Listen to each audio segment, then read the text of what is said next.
Welcome back to Justice Reloaded HD. Let me ask you something today. When you see someone overwhelmed with fear, do you speak? Or do you simply stay beside them, in quiet understanding? Sometimes, the most powerful way to heal doesn't come from words, but from a gentle presence that says, "You're not alone." If you believe that gentle kindness can reach where words cannot, that a quiet act of compassion can mend the deepest cracks in someone's soul, then we invite you to join us here, at Justice Reloaded HD. Every story we share is more than just a moment. It's a reflection of real people, real struggles, and the quiet heroes who walk among us. These weekly stories are slices of life, raw, honest, and full of heart. Stories where humanity still matters, where dignity is restored, where justice doesn't shout, but whispers through the smallest gestures. So if something in you still believes that tenderness is strength, that listening is an act of love, and that we all carry the power to heal, then please, like this video and subscribe to Justice Reloaded HD. Because this channel isn't just about watching stories. It's about becoming part of one. Yours, mine, and the ones we create together. It was a quiet morning in Portland, Maine. Rain tapped softly against the diner windows, and inside, the silver clatter of cutlery and coffee cups echoed through the warm air. Most people barely noticed the sounds. But for 6-year-old Theo, they were a storm. He sat at a booth near the back, small hands gripping the edge of the table, shoulders already drawn tight. Beside him, his father, Franklin Reed, sat stiff and silent. A powerful man in the insurance world, respected, wealthy, calculated. But now, in front of his only son, he looked helpless. Then it happened. A glass slipped from someone's hand. It hit the tile floor and shattered with a sharp, ringing crack. The room fell quiet for just a beat. But Theo was already trembling. His breathing turned shallow. His eyes wide. He curled in on himself, arms tight around his chest. Franklin reached out instinctively, but stopped. His hand hovered mid-air, unsure. His mouth opened to speak, then closed again. He didn't know what to say. He never did. And that's when Lana saw him. She had been pouring coffee for an older couple 2 booths down. A waitress by title, but something about the way she moved, gentle, measured, hinted at something deeper. She didn't speak. Didn't rush. She simply crouched down beside Theo's booth, quiet as the rain. No sudden movements. No questions. She pulled a paper napkin from her apron and a black pen from behind her ear. With calm, practiced hands, she began to draw. A sun. Simple. Round. Rays stretching out like open arms. Then wordlessly, she offered the pen to Theo. At first, he didn't move. His breath came in shaky bursts. But then his eyes caught the drawing, and something shifted. Slowly, he reached out and took the pen. His fingers were still trembling, but they found the paper. And there, just below the sun, he drew a cloud. Small. Soft. Almost touching the sun's edge. His breathing began to slow. The tremors faded. He was still. Across the table, Franklin stared in disbelief. He didn't say a word, but his eyes never left his son. This was the first time. The very first time Theo had come down from an episode without medication. No therapist had been able to do it. No specialist, no routine, no prescription. Just a woman with a pen. And a quiet understanding of what fear really looked like in a child. Lana stood, gave a gentle nod, and walked away without a word. She didn't need to explain herself. She didn't even look back. But Franklin did. He watched her go with something new in his eyes. Not just surprise, but a flicker of something deeper. Hope. The next morning, before the sun had fully broken through the Portland fog, Lana found something waiting for her on the counter of the diner.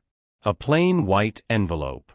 No name on the outside, just a soft crease where fingers had folded it gently, carefully, like whoever wrote it didn't want it to be noticed, but didn't want it to be ignored either. She opened it. Inside was a note, handwritten in deep blue ink. The letters were steady but tight, like they had been written by someone who didn't often let emotions show, someone who preferred numbers to feelings. My son has never drawn anything during one of his panic episodes. I don't know what you did, but I would like you to do it again. There was no signature. Just the final line. If you're willing. Lana held the letter in both hands for a long moment. Her eyes didn't water. Not yet. But something shifted in her chest. She had seen that boy's face.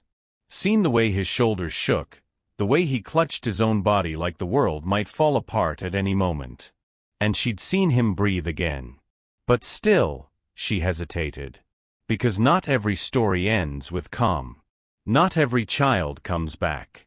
Years ago, at a trauma center, she had tried to soothe a little girl caught in the grip of memory and fear. She had thought she was helping, until the girl spiraled into a deeper panic and had to be hospitalized. Lana never forgot the sound of that scream, or the look in the mother's eyes. She had promised herself after that day, no more. No more kids. No more risk.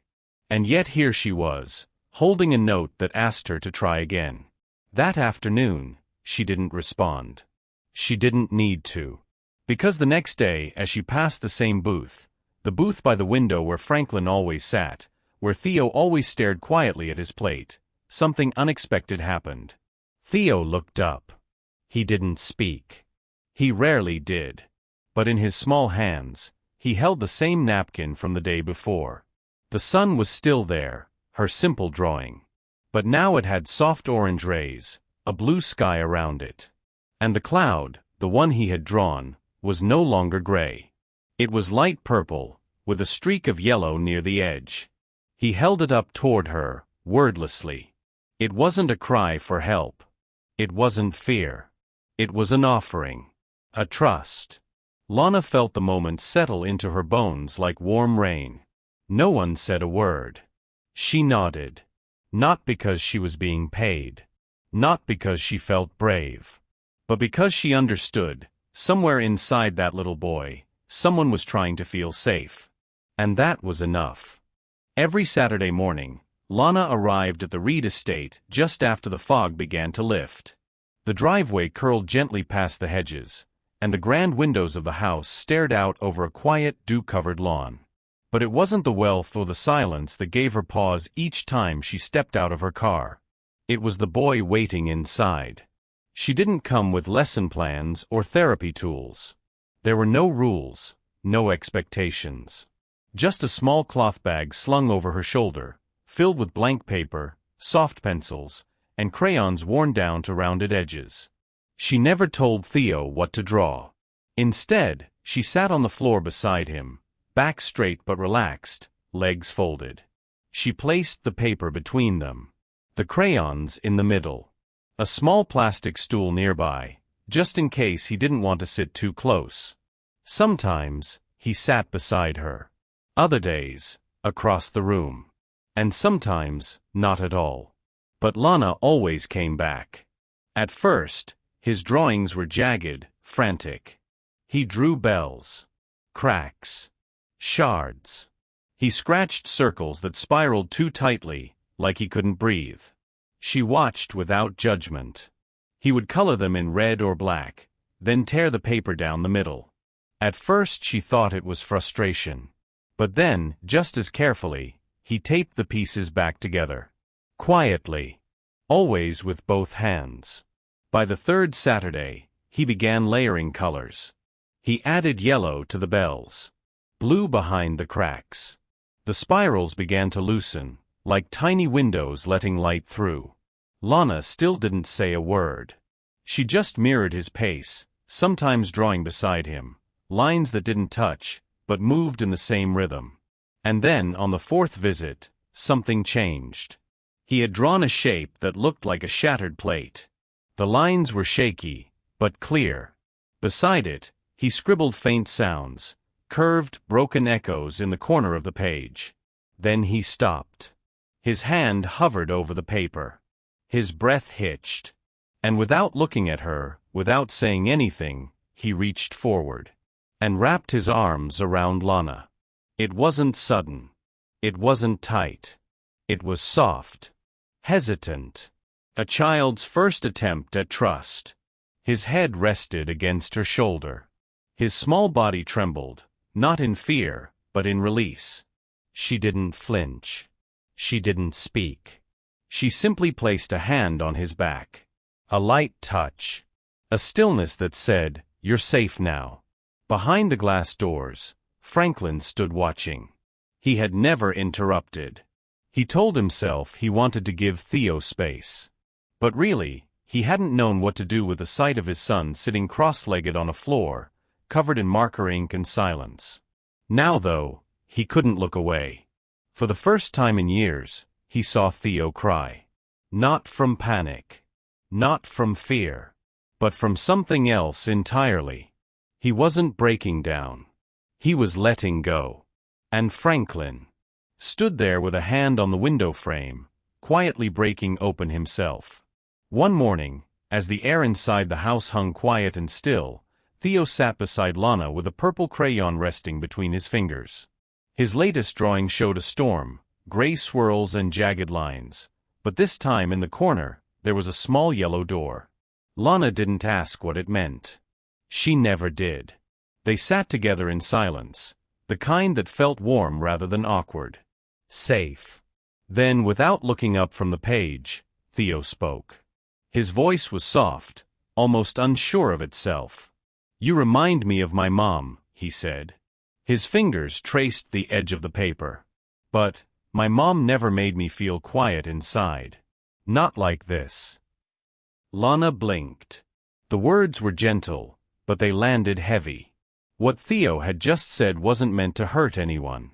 It wasn't even a complaint. It was a child's truth, raw, simple, and without filter. But someone else had heard it. From the hallway, Franklin had paused mid-step. He hadn't meant to eavesdrop. He had only intended to pass by, maybe glance in like he always did. But those words stopped him cold. He stood frozen, one hand resting on the doorframe, his chest suddenly tight. Not like this. Not like this. That evening, Lana received a message. Franklin had decided to cut back her visits, from weekly to twice a month. He didn't say much. Only that things were progressing, and that he wanted Theo to focus more on managing his emotions than drawing out his feelings. He asked her to ease off the visuals. No more clouds, no more suns. Just breathing techniques. More structure. Less color. Lana didn't argue. But she understood. This wasn't anger. It wasn't dismissal. It was grief. The kind that creeps in not from loss, but from the realization that someone else could reach your child in ways you couldn't. Franklin wasn't punishing her. He was punishing himself. For being too stiff. Too careful. Too broken, perhaps, to give his son what he needed most. He had built empires out of logic and strategy. He had survived losing the woman he loved by organizing the pain into something neat and manageable.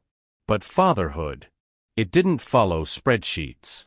And watching another person connect with his son so effortlessly, it tore something open inside him he wasn't ready to face.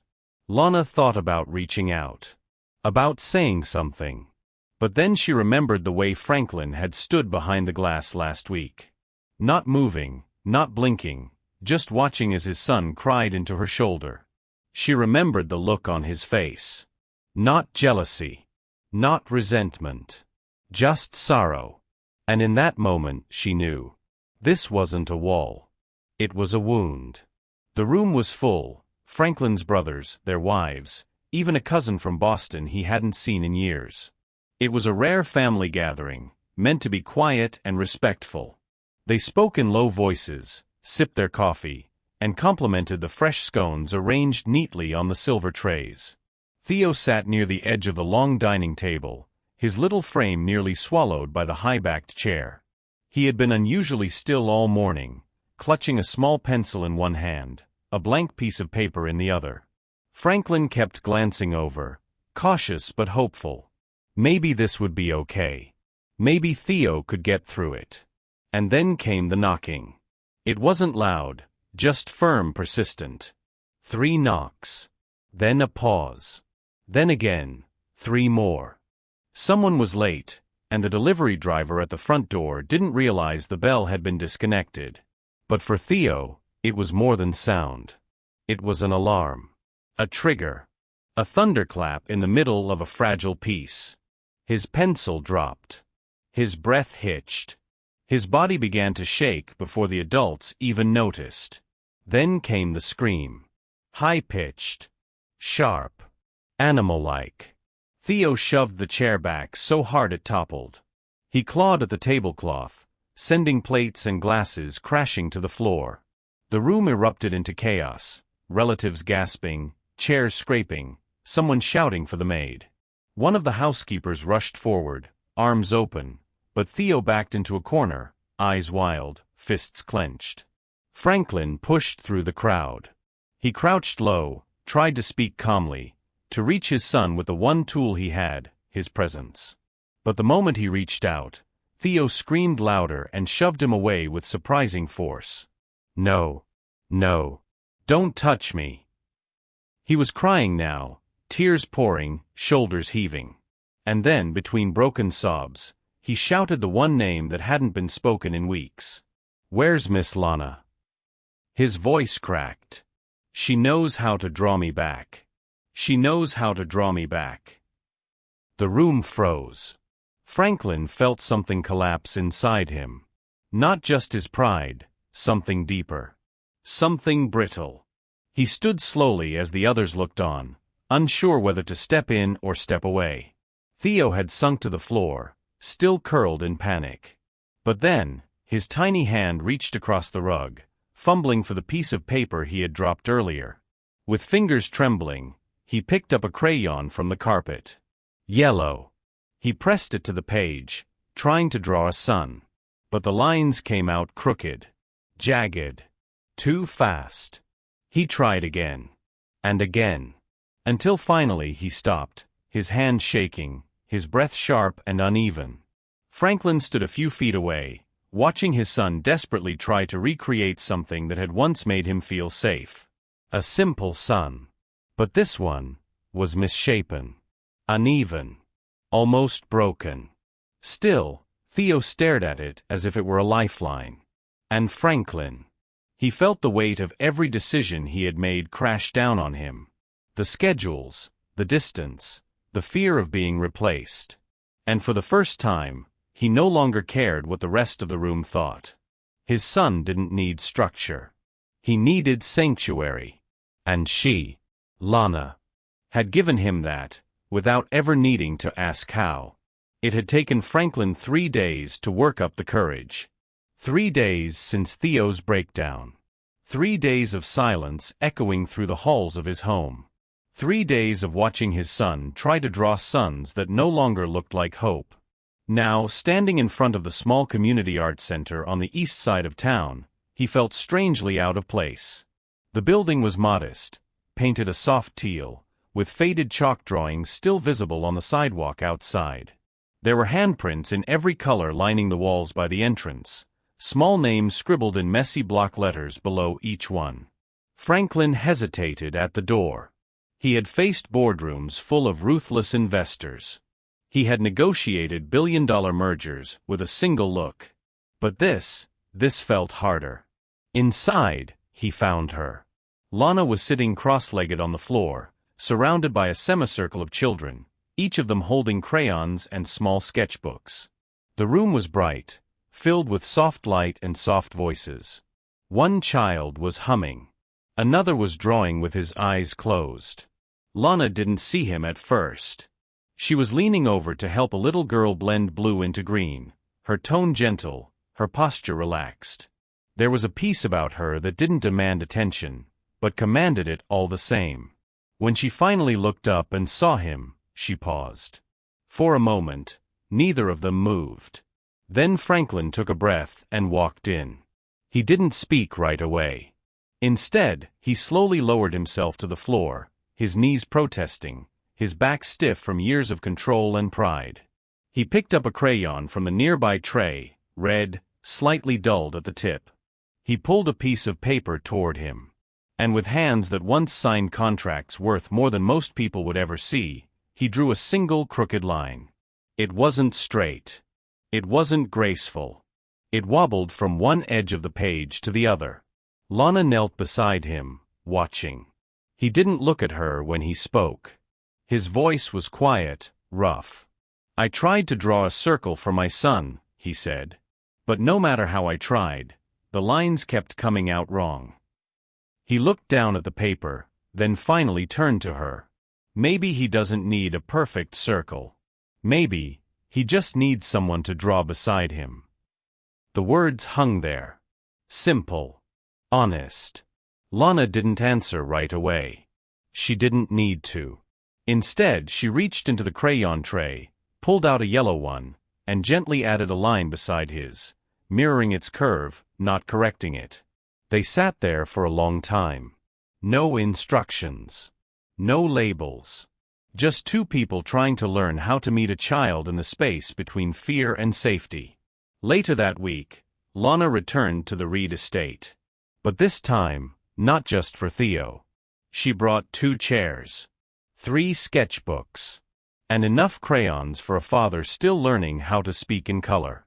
She didn't rush the process. She let Franklin sit silently when he needed to. She let him ask awkward questions about shapes and shades and what it meant when a child kept drawing the same thing over and over again. And slowly, something began to shift, not just in Theo, but in the way his father looked at him. Not as someone broken. Not as a problem to solve.